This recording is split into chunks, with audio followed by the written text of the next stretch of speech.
नमस्ते प्रणाम हर हर महादेव। स्वागत बरुआ सबके हमारे पीकेपी भोजपुरी यूट्यूब चैनल में। और हम बानी आप सबके छोट भाई प्रेम कुमार प्रेमी। जी हाँ, रुआ सबके बता दें कि होली के हुड़दंग में बहुत ही ज़बरदस्त कहे कि आज बात करे वाला बानी खेसारी लाल यादव जी के बारे में। गाना बहुत ही अच्छा लागल, बहुत ही पसंदीदा और वीडियो बहुत ही शानदार लागल और कुछ वीडियो में फनी टाइप के भी देखे के मिलल। रउआ सबके बता दी कि भाई खेसारी लाल यादव जी के गाना जब आवेला भोजपुरी इंडस्ट्रीज में तो खुद से ही खुद तांडव मचावेला।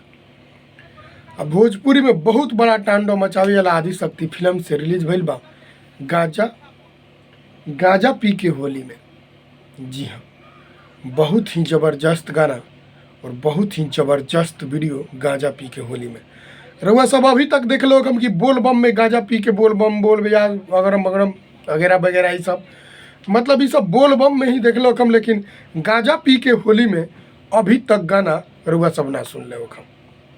रउआ सब के बता दी कि बहुत ही ज़बरदस्त गाना हो गाजा पी के होली में भाई खेसारी लाल यादव जी के तांडव मचा रहा बा। रउआ सब वो गाना के इतना ढेर सारा प्यार आशीर्वाद दी कि ताकि वो गाना पूरा धूम मचा दे।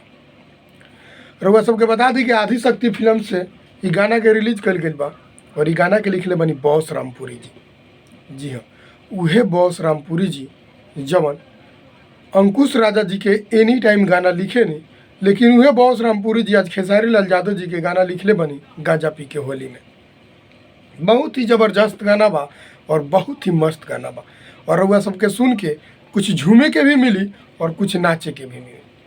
रउआ सब वो गाना सुन के झूम जाई और वीडियो देख के दिल गदगद हो जाए। रउआ सबके बता दें कि वो गाना वीडियो में काम करे वाला अनीशा पांडे जी और वो वीडियो आदिशक्ति फिल्म से रिलीज कर गई।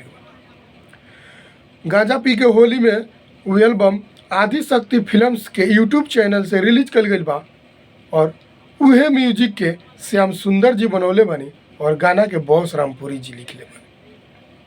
बहुत ही ज़बरदस्त गाना बा गाजा पी के होली में।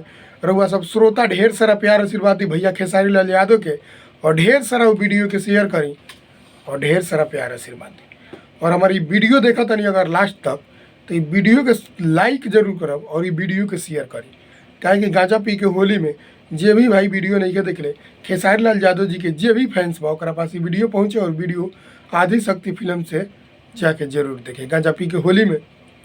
रउआ सबको बता दी कि भैया खेसारी लाल यादव जी के गाना गाजा पी के होली में आदिशक्ति फिल्म से रिलीज कर गई बा और हमारे पीकेपी भोजपुरी यूट्यूब चैनल के सब्सक्राइब जरूर करो और सब्सक्राइब करके बेल आइकन जरूर दबाएं ताकि हर एक भोजपुरी से रिलेटेड सिंगर के बारे में हम एनी टाइम अपडेट रउआ सबके देते रहें।